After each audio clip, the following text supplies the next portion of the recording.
Pernahkah kamu takjub melihat kemegahan sebuah gunung? Atau dahsyatnya sebuah letusan gunung api? Tapi, pernahkah kamu bertanya-tanya bagaimana proses luar biasa di balik terciptanya gunung api? Sebelum kita lanjut ke pembahasan, buat kamu yang suka konten-konten menarik mengenai bumi seperti ini, jangan lupa berlangganan. Aktifkan lonceng notifikasinya, supaya kamu nggak ketinggalan video terbaru kami, dan like kalau kamu suka video ini. Untuk memahami gunung api, kita perlu melihat struktur bumi. Bumi terdiri dari 3 lapisan utama, inti, mantel, dan kerak. Mantel adalah lapisan yang dipenuhi batuan panas cair yang disebut magma. Dan gunung api terbentuk ketika magma ini berhasil mencapai permukaan bumi. Saat magma keluar ke permukaan, ia disebut lava. Lava yang mengeras inilah yang membentuk gunung api.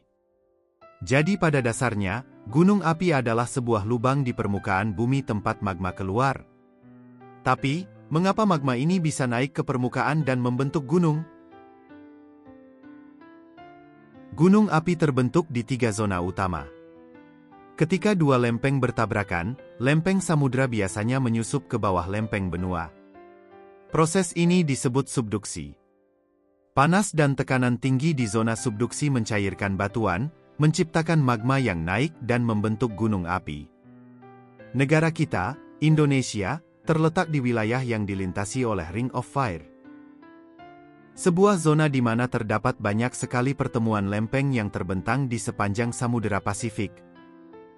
Itulah mengapa negara kita menjadi salah satu negara dengan jumlah gunung api terbanyak, mencapai 127 gunung api aktif dan sekitar 500 gunung api tidak aktif. Ketika lempeng tektonik saling menjauh, magma dari mantel naik untuk mengisi celah yang terbentuk.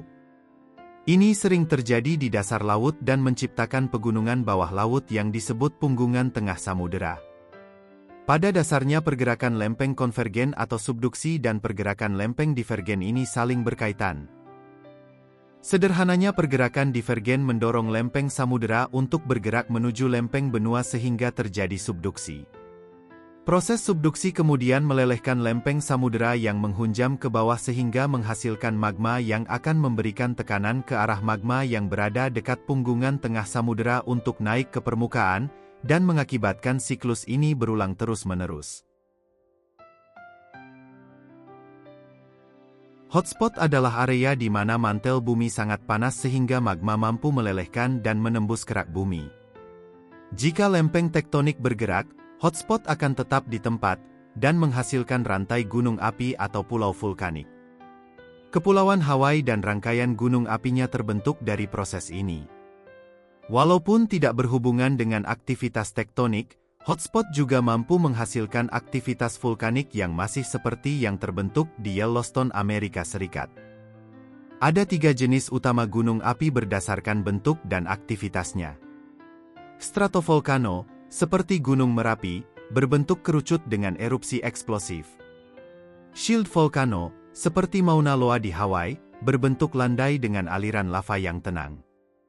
Dan cinder cone, gunung kecil dengan erupsi lava yang membentuk kerikil vulkanik.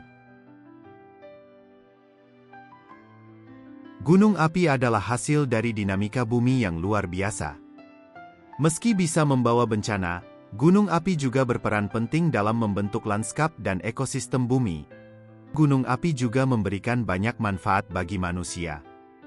Tanah vulkanik yang kaya mineral membuat tanah di sekitar gunung api sangat subur untuk pertanian. Namun, kita juga harus waspada terhadap bahaya letusan gunung api seperti aliran lava, awan panas, dan lahar dingin.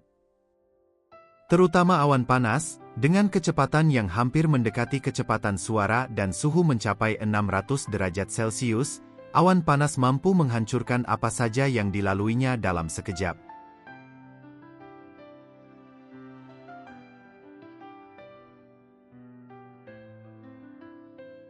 Dan selesailah pembahasan kita tentang gunung api kali ini. Buat kamu yang punya pertanyaan, atau topik lain yang ingin kami bahas di video selanjutnya, tulis di kolom komentar ya. Terima kasih sudah menonton, sampai jumpa di video berikutnya.